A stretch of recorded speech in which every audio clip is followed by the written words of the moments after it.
Por estar en contacto con nosotros. Y de entrada le preguntaría, ¿cómo valora esta celebración que se hace en Guatemala a propósito del Bicentenario, con lo que mencionábamos hace unos minutos atrás, de que hay pueblos y dirigentes de pueblos ancestrales que no reconocen eso como un bicentenario de su independencia? ¿Qué nos puede decir al respecto? Bienvenido, Maynor.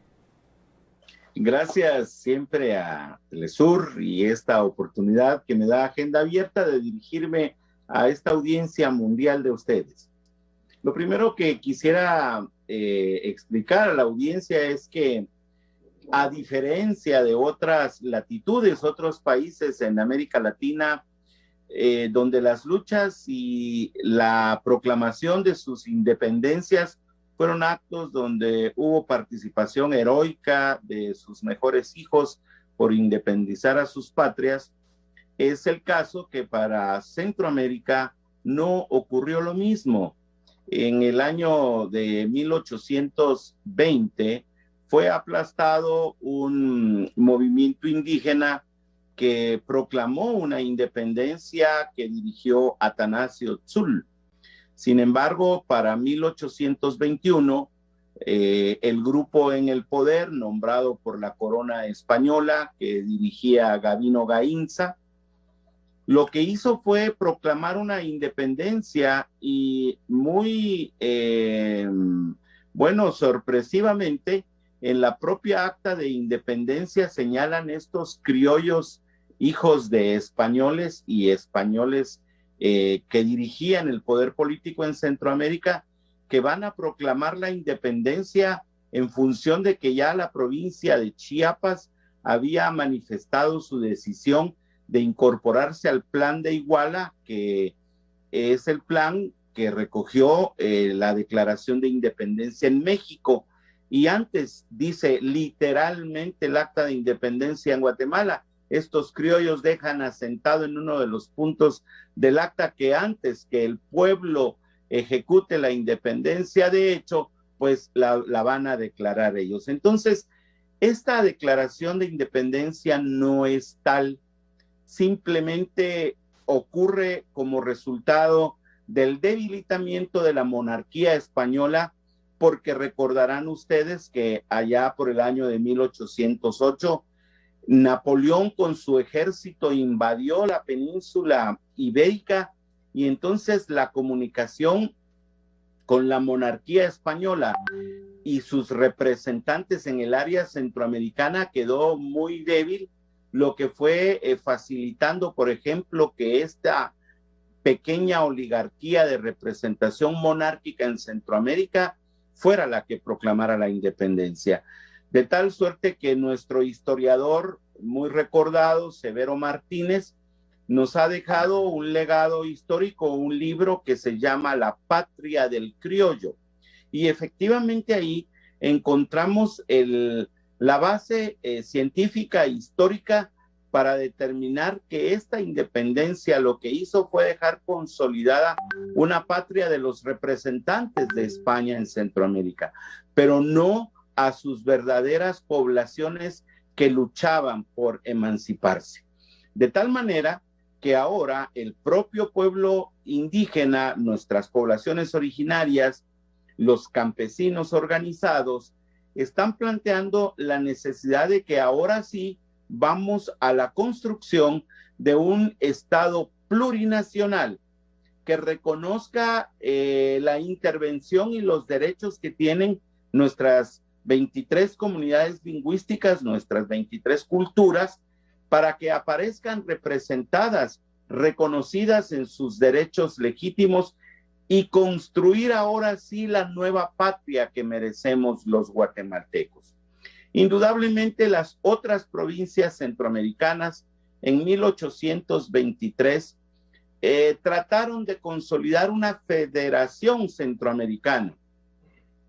para darle la naturaleza de un Estado más democrático y representativo. Sin embargo, este esfuerzo de la Unión de Repúblicas Centroamericanas pues fracasó ante la imposición del movimiento conservador apoyado desde España, cuando España logra expulsar al ejército francés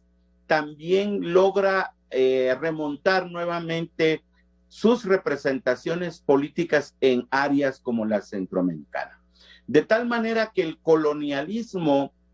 que arranca desde ese siglo XIX en la latitud centroamericana es un colonialismo que se ha venido desarrollando de una o de otra manera a lo largo de todo el proceso colonial de nuestra pequeña revolución democrático-burguesa que tuvimos en el año de 1944 y 54, un pequeño espacio de democracia que tuvimos con los gobiernos de Arévalo y Arbenz.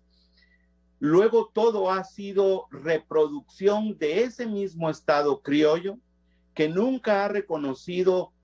los derechos que le asisten a los ciudadanos guatemaltecos, que en su gran mayoría son indígenas, muchos de ellos empobrecidos. Esta es la primera parte de, digamos, la caracterización del por qué el movimiento indígena y campesino no reconoce a este Estado como un verdadero Estado independiente que represente los intereses de todos los guatemaltecos. Ahora sí que la mejor expresión de esta lucha pues será mañana, cuando Codeca y otras fuerzas democrático-populares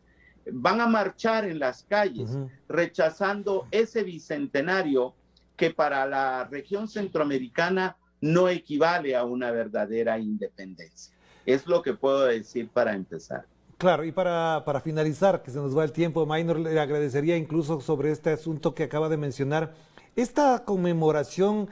¿cómo se va a expresar en los sectores dominantes, en las hegemonías políticas? ¿Habrá algún tipo de consideración, de crítica sobre el significado profundo que también tuvo, como algunos denominan, esta masacre, este genocidio de parte de los españoles cuando llegaron a América y que en la independencia no terminó?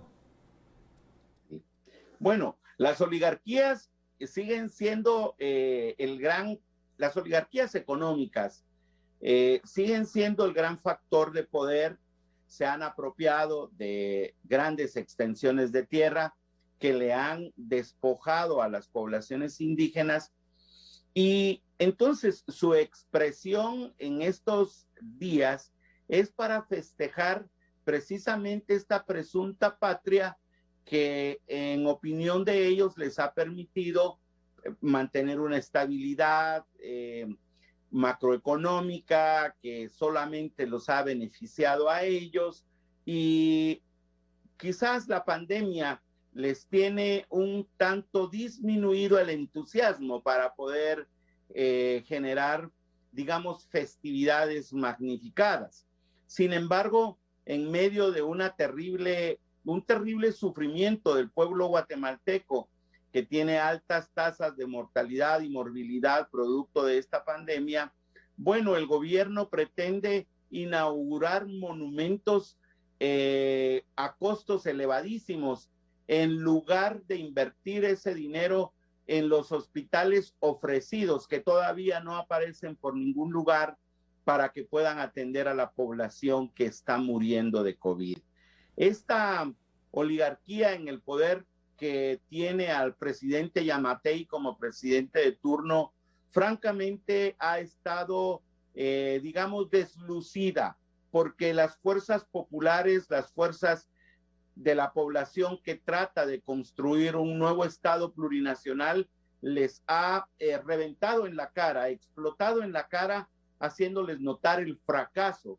que ha significado estos 200 años, donde solamente los criollos, aquellos que arrancaron con esa independencia imaginaria, son los únicos beneficiados del ejercicio político de este Estado independiente que ya lleva 200 años de masacrar al pueblo. En la década del 80 tuvimos una masacre consolidada, una sentencia que, aunque fue anulada, fue pronunciada en contra del general Ríos Montt por haber masacrado al mejor estilo de la conquista española a las comunidades ixhiles que ocupan el espacio en el norte del Quiché. Claro que sí. Gracias, Maynor Vergasa. A propósito de este bicentenario, estamos